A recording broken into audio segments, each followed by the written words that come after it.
students, welcome to the Biological Life Sciences channel. Today in this video we are going to see in details about the tryptophan operon. So stay tuned till the end of the video to get all the details regarding this. Okay, so let's begin. So today's topic, that is tryptophan operon, that is present in different prokaryotic cell. Okay, so first of all let's see what is operon. So operons are generally the cluster of genes. When 2 or 3 genes are linked together, they are called as operons. So these kind of cluster of genes generally occurs in bacteria because the bacterial system is a less complex system. So here number of genes are linked together. So therefore it is called as a cluster of genes under one promoter. So the promoter element that will be present for these kind of genes will be under one promoter. So such kind of clustered genes are called as operons. Okay. So there are number of operons that are present in prokaryotic cells. These are all present in prokaryotic cells, which can have of about 2 to 6 or even more genes together in a single cluster. Okay. So the mRNA that is found here will be called as a polycistronic mRNA because the number of cistrons are there linked in a single RNA. So this is called as a polycistronic RNA. Okay. So today's topic is tryptophan operon. Tryptophan is one of the important amino acids that is present or that is synthesized by a prokaryotic cell. So generally prokaryotic cell, for example E. coli, are able to synthesize all 20 amino acids. Okay, so this tryptophan is one of them, and the number of operons are there for the synthesis of such kind of amino acids. So we are going to see the tryptophan synthesis using the tryptophan operon in prokaryotic cell in details. Okay, so there are around I already told you in previous video, that is like operon, that there are two elements present in operon. First is regulatory element or regulatory genes, and second element is structural genes. Okay, so the regulatory genes helps in regulation of the structural genes. So these can be a repressor, operator regions like that. And the structural genes are the actual enzymes that are involved in the pathway for the synthesis of the amino acid tryptophan. Okay, like in the lac operon that we studied in last video, it was an inducible operon. Why it was an inducible operon? Because in the presence of lactose only the operon was induced or started, but here the tryptophan operon is a repressible operon. It's a repressible operon, means what? When the concentration of tryptophan is high, the operon is shut off. Okay, because we don't require tryptophan anymore, so the operon synthesis or the gene for operon synthesis is not required anymore. But when the concentration of tryptophan is low, then the operon is switched on. That is, on the presence of tryptophan in the medium, that is the substrate for this operon, the operon is repressed. Okay, so therefore it is called as a repressible operon. Okay, so this is an example of repressible operon. Okay, so there are about 5 genes that are present in the tryptophan operon, and how they are synthesized and what is the pathway for tryptophan synthesis we are going to see in details in this video. So let's see, stay tuned for the video.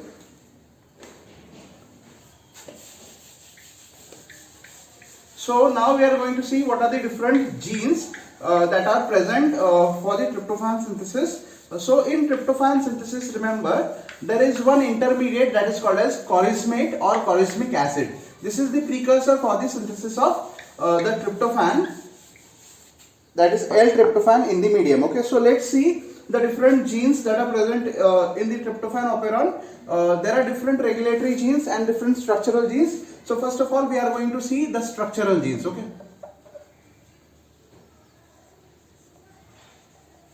the first structural gene that is present in tryptophan operon is TRPE. This TRPE is responsible for an enzyme called as anthralinate synthase first component. Okay, then there is a second gene, that is TRPD gene, that is responsible for enzyme called as anthralinate synthase component 2. Okay, so the TRPE gene is responsible for first part of ethylene synthase enzyme, and TRPD gene is responsible for second part of ethylene synthase enzyme. So this is a single enzyme. Okay, then the third gene is TRPC gene. This is N phosphoribosyl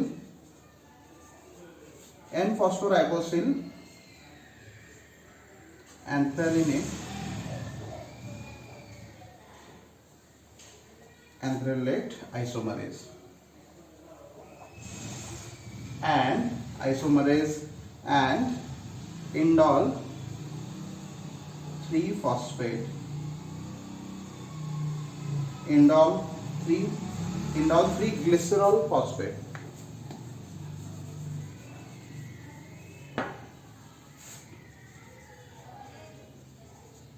Indole 3-glycerol phosphate synthase. Okay, so the TRPC enzyme is having a big enzyme. It's a big enzyme having two different functions. Okay, so N-phosphoribosyl anthralate isomerase and indole 3-glycerol phosphate synthase means this single enzyme is going to catalyze two different reactions here. Similarly, the first enzyme is also catalyzing the two different reactions, and the genes that are present, that is next gene, that is TRPB, is responsible for the enzyme tryptophan synthase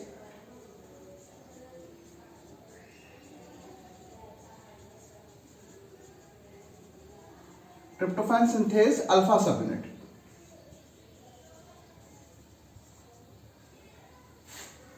The next gene that is there is TRPA, and this is responsible for tryptophan synthase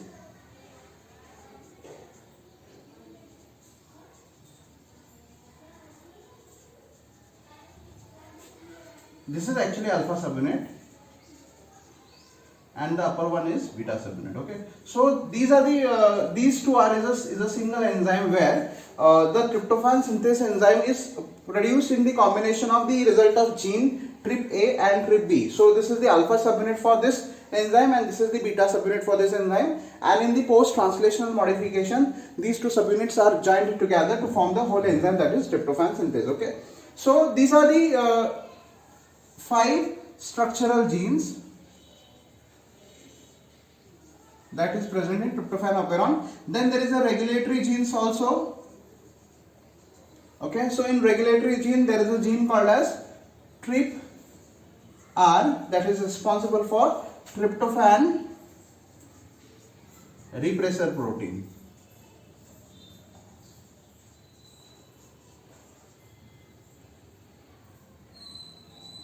Okay, so this gene is responsible for tryptophan repressor protein, and there is one more gene, that is TRPL, that is responsible for tryptophan leader sequence, that is helping in attenuation control of this tryptophan operon. Okay, so there are two important controls for the tryptophan operon. One is the regular control, where in the presence of tryptophan the operon is shut off. The other one is the attenuation control, that is one of the unique control that is having that is present in the different amino acid operons that we are going to see in this topic in details. Okay, so let's see the first of all, let's see the pathway, how these all enzymes are helping in tryptophan synthesis from the choriamic acid or chorismate. Okay, so this let's see now the whole pathway for the tryptophan synthesis one by one, and after that pathway we are going to see the actual operon, so that it is more understood, you can understand it more easily.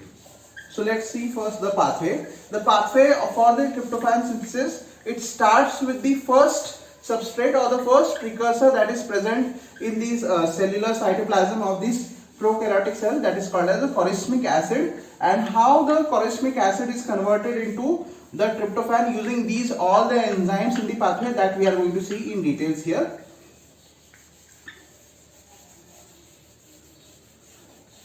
There are number of steps in the tryptophan synthesis. So it's an anabolic pathway because this tryptophan is synthesized here using these enzymes. So let's see the pathway in details. First of all, there is a presence of chorismate. I'll show you using different names or different colors. First, that is corysmic acid.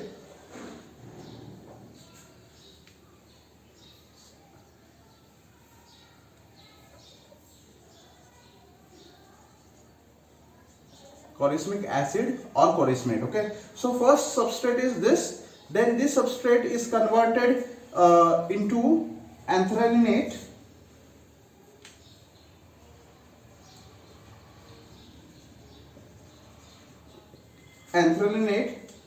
using the conversion of glutamine to glutamate plus pyruvic acid. Okay, so this happens with the help of an enzyme called as first enzyme, that is anthralinate synthase. Anthralinate synthase, that is having both components 1 and 2. So this enzyme is catalyzing the first reaction and second reaction as well. In the second reaction, the PRPP is added into this and PPI, that is pyrophosphate group, is removed from this PRPP and phosphoribosyl group is attached to the anthralinate and it forms N5 phosphoribosyl anthralinate.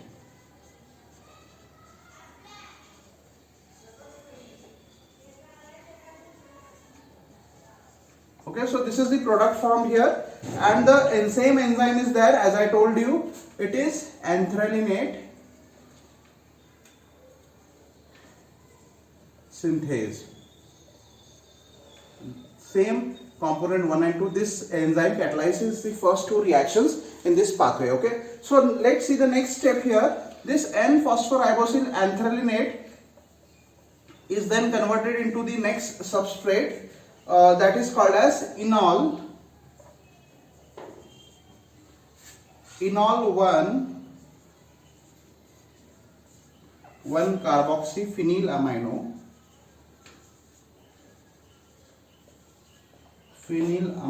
deoxyribulose 5-phosphate. Okay, so this is the next product that is formed from N5-phosphoribosyl anthralinate, that is enol 1-carboxyphenylamino deoxyribulose 5-phosphate. Now the enzyme here is the third enzyme, that is N-phosphoribosyl anthralinate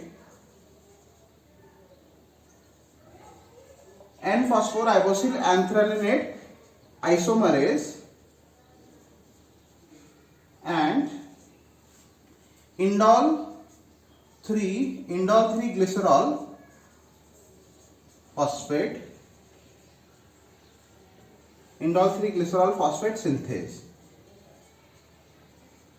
Okay, synthase. Okay, so this enzyme N-phosphoribosyl anthralinate isomerase and indol 3 glycerol phosphate synthase, this enzyme converts the N5-phosphoribosyl anthralinate into enol 1-carboxyphenylamino deoxyribulose 5-phosphate. Okay, now this again same enzyme, that is the enzyme that I have written here, this enzyme, exactly the same enzyme, I will write it like this.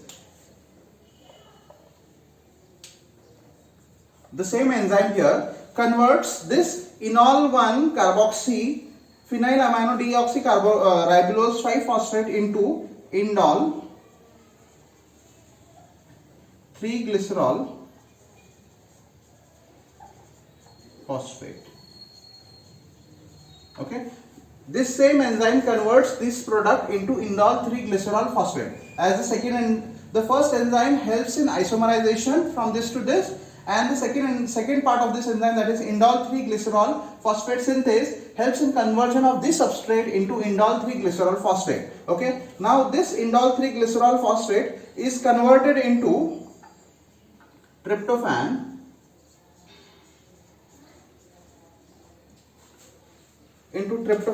using an amino acid, that is L-serine.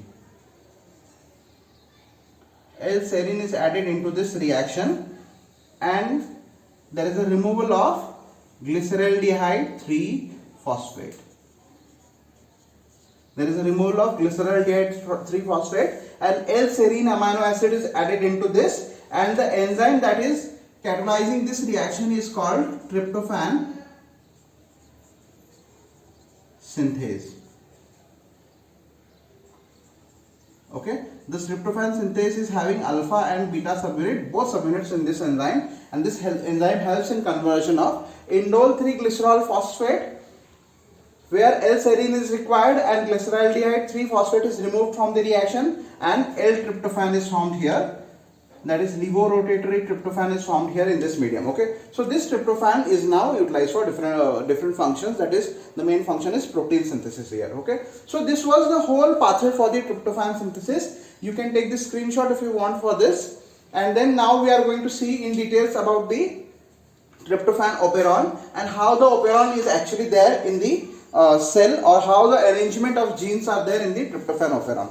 So as I told you, there are two different functions here, the two different controls here. The first control that is required is the regular control, where the presence of tryptophan in the medium represses the operon, and the next control is the attenuation control. The attenuation control is due to the presence of a gene called as a TRPL gene that is present prior to the tryptophan or TRPE gene, that is the first structural gene. Okay, so this TRPL region that is present before the TRPE gene is responsible for attenuation control. Okay, so let's see in details how these two mechanisms operate in the tryptophan operon. First of all, let me draw the structure of tryptophan operon in details. Suppose this is the double-stranded DNA here. Okay,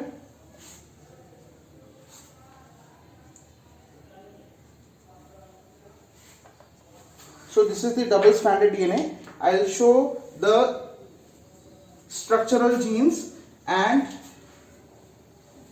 the regulatory genes in different color. This is the TRPR gene, that is the regulatory gene. Then after that there is a presence of promoter.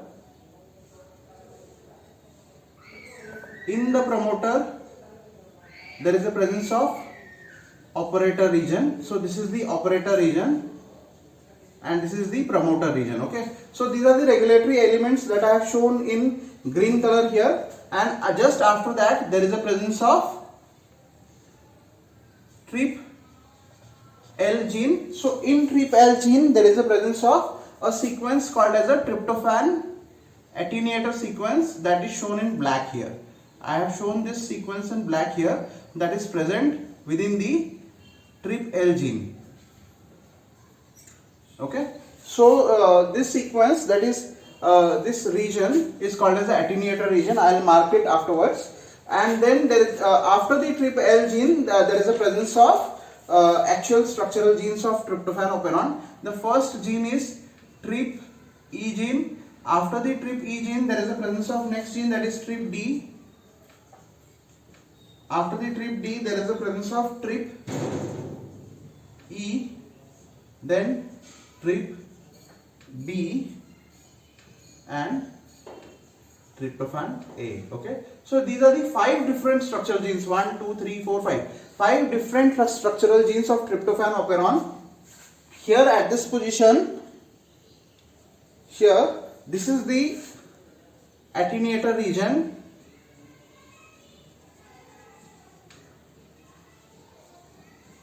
And this whole gene is the leader sequence.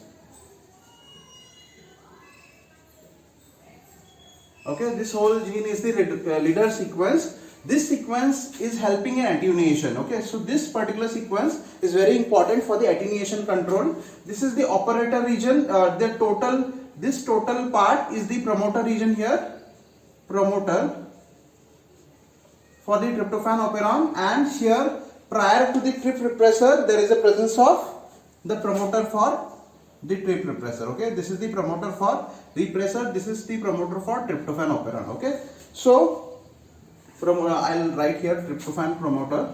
promoter TRP. Okay, so this promoter helps here. Actually the RNA polymerase is binding for the synthesis of all the structural genes. Okay, so before this, here there is a +1 site, means the actual genes for the tryptophan operon starts from this site, and this is the region which is included in the mRNA, means the mRNA will have the product of this TRPL gene, where there is a presence of 1, 2, 3, 4 sequence. Now this 3, 4 sequence are very important here, because this 3, 4 sequence is actually going to attenuate the tryptophan operon. Okay, so these are the different genes here. So now the product of this tryptophan operon, let me show you here.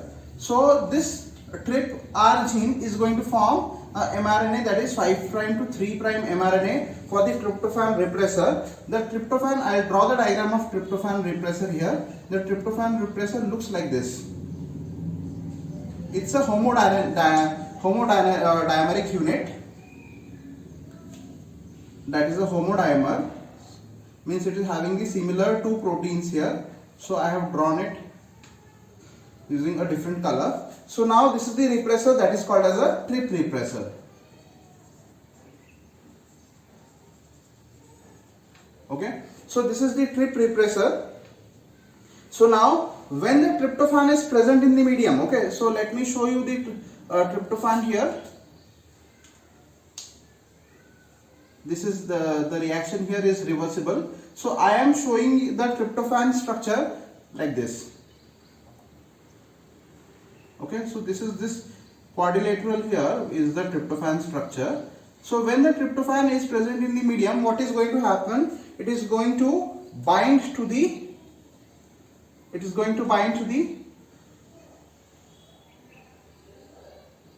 tryptophan repressor. Okay, so normally what happens, the tryptophan repressor is not able to bind to the operator region. When the tryptophan binds to the repressor here, it changes the conformation of the repressor. Okay, so now this is the tryptophan that is linked, or that has attached to the repressor protein here. This is the repressor protein that I have drawn here. So this repressor protein is dimeric in nature. It's a homodimer because both the units are similar. So this is a dimer. Now what happens, this tryptophan repressor is not able to bind at this operator region. Okay, so let me show you how it binds here. So this is the promoter for tryptophan. I'll label it on the above side so that I can draw it properly. So this is the promoter for tryptophan. Okay, so now what happens, once the tryptophan is present in the medium, this tryptophan binds in these two regions. Okay, so it makes a conformational change in the tryptophan repressor. So when the tryptophan is binded to the this TRP repressor, there is a conformational change, and now the TRP repressor is able to bind at this position. That is this position for the operator region, position present at the operator region. So due to this, what is going to happen? The repressor is able to bind at the operator region. Okay, so this is how. So this is a reversible reaction here. So you can see here, when tryptophan is present in the medium, this repressor is attached with the tryptophan. Okay, so when the tryptophan is present in a more amount, the tryptophan operon need not to be synthesized. Okay, so what tryptophan does, it attaches to the TRP repressor, changing its conformation. Now this TRP repressor goes and binds to the operator region. You can see here, this is the promoter sequence, and in that promoter sequence there is a presence of operator region here. This is the operator region. Now this conformationally changed homodimeric repressor protein binded to the tryptophan binds at this operator region, and it does not allow the enzyme, that is RNA polymerase. So this is the binding site, that is promoter. This is the promoter where RNA polymerase enzyme binds. So once the repressor has binded at this position, it will not allow the synthesis of all the genes. Okay, so this synthesis will not take place. Okay, So this is the first mechanism where the tryptophan operon is regulated. So this is a regular repressible mechanism. Okay. So what happens when this tryptophan is not present? The whole mRNA. So this is the actual mRNA. I'll show you. You can see here the mRNA starts from here, and this is the actual mRNA that is being formed. That is 5' to 3'. Okay. So this is a polycistronic mRNA here because it is having all the genes. Okay. So when this mRNA is going to form, when there is no tryptophan, okay, then only this repressor will not bind at this position and the synthesis of polycistronic mRNA is formed. Okay. So when the tryptophan is present in the medium, this gene is this repressor binds at this position and the operon is shut off. Okay. This is the first mechanism. Second mechanism is the attenuation mechanism that I am going to tell you in details. Okay. So this is the attenuation mechanism. In the attenuation mechanism, what happens? The mRNA is formed till this position only. Okay, mRNA is formed till this position only because the TRPL, that is the leader sequence, plays a very important role in the attenuation mechanism where there are 4 different sequences. So this TRP gene is having around 162 base pairs. Okay, so not base pairs, it is 162 nucleotide sequence. Okay, it is a 162 nucleotide sequence. Within this 162 nucleotide sequence, there are 4 different sequences, that is 1, 2, 3, 4. Okay. So now let me explain you in this details. So suppose this is the sequence.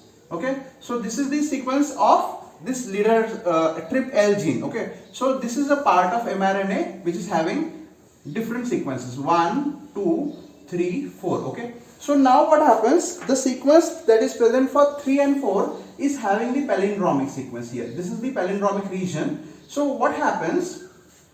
What happens now? When and there is a sequence present in the sequence number 1. In the sequence number 1, there is a sequence where different amino acids is coded. So remember, this part that is TRPL is a part of mRNA. Okay. So now when this whole mRNA is going for translation, what happens? At this position in the sequence 1, there is 2 codons that is requiring, or there is 2 codons that is specifying the tryptophan amino acid. Okay. This is present in sequence 1. Remember, in sequence 1, at the last of the sequence 1, there are 2 codons that is specifying the tryptophan amino acid. Okay. So now what happens? If the amino acid is present in the medium or where the bacteria is growing, if the amino acid is present in that medium, what is going to happen? The ribosome is going to, suppose this is the ribosome, the bigger subunit, and this is the smaller subunit. Okay. So the ribosome will go and translate this first sequence of the mRNA here. Okay. So now what happens during this synthesis of the first sequence of the ribosomal RNA? What happens? The tryptophan is added into this. Okay. If the tryptophan is present in the medium, then only the tryptophan will be added by the tryptonyl tRNA. Okay. So this tRNA is going to add the tryptophan amino acid in the sequence first ending. Okay. Now what happens? Due to this whole portion, that is sequence 2 and sequence 2 is covered. Okay. Now normally what happens here? Let me rub this. Normally what happens? The sequence 2 and 3 is forming a loop. Okay. Like this. Okay. Like this, sequence 2 and sequence 3 is forming. This is the sequence 1 and this is the sequence 4. Okay. Sequence 2 and sequence 3 is forming a loop. Okay. So this loop is not stopping the translation because this loop is not having an identical sequences or complementary sequences. Okay. The sequences present here in the second and third sequence is not complementary. Okay. So therefore I am showing you using different colors, that is black and green color. Okay. So sequence 2 and 3 is regularly formed. If the tryptophan concentration is more, then the sequence 1 and 2 is busy in translation. Due to this, the sequence 2 and 3 is not able to form the loop. Okay. Now the most important thing is, if the tryptophan is present, then only this sequence 1 and 2 will be busy, because the part of the 1 and 2 sequence will be covered by ribosome, and the ribosome will add the tryptophan amino acid, and the protein for the sequence 1 and 2 is going to be formed. So suppose this is the protein here, that is amino acid residues linked together, and tryptophan will be added here in this two region. Okay, here there will be tryptophan. Okay, so now the sequence 1 and 2 is not available for forming sequence 2 and 3 is not available for forming this loop that favors the translation. Okay, instead what is going to form here, this sequence 1 and 2 is busy in this translation, and now the sequence 3 and 4 is going to form a hairpin loop structure which is having a palindromic sequence, and due to this hairpin stem loop is formed. Okay, so this hairpin stem loop formed in the mRNA do not allow the ribosomes to go further for the translation. Okay, so this is the finely tuned mechanism where it depends sheerly on the concentration of tryptophan present in the medium, even if the mRNA for tryptophan is synthesized. Okay, so this is the second control mechanism, and due to the formation of this hairpin stem loop by the 3 and 4th region, what is going to happen? The translation of this mRNA further, means this genes further, is halted at that position, or the translation is attenuated. Okay, so this is the attenuation mechanism in which the mRNA synthesis takes place. Okay, so this is the way in which the attenuation mechanism helps in controlling or checking the transcription or translational rate of the tryptophan operon, and this is a very sensitive mechanism, and it is followed by different operons that is present here. For another example is phenylalanine operon. Okay, so where the phenylalanine is also controlled like this way. Okay, so this was all about the tryptophan operon details. I hope you have understood every details of this. Now what happens when the tryptophan is present in low concentration, then what is going to happen? At this position the tryptophan is not going to add. Okay, so due to this, the ribosome present in this area is get halted here. Okay, because there is no tryptophan available for the addition to the amino acid in this position, so the translation is halted at this position, and more ribosomes binds at this position. Okay, and then it goes on synthesizing the mRNA, and the whole mRNA is synthesized here, and this polycistronic mRNA is translated into the different genes of the tryptophan operon, and thereby producing all the different enzymes that are required for the tryptophan synthesis. Okay, so this was all the details about the mechanism of tryptophan operon. I hope you have understood all the details here, and you are clear with the whole topic. If there is any doubt, please ask your questions in comments. If you like the video, please press the like button, share the channel, comment and subscribe the channel. Thank you so much for watching.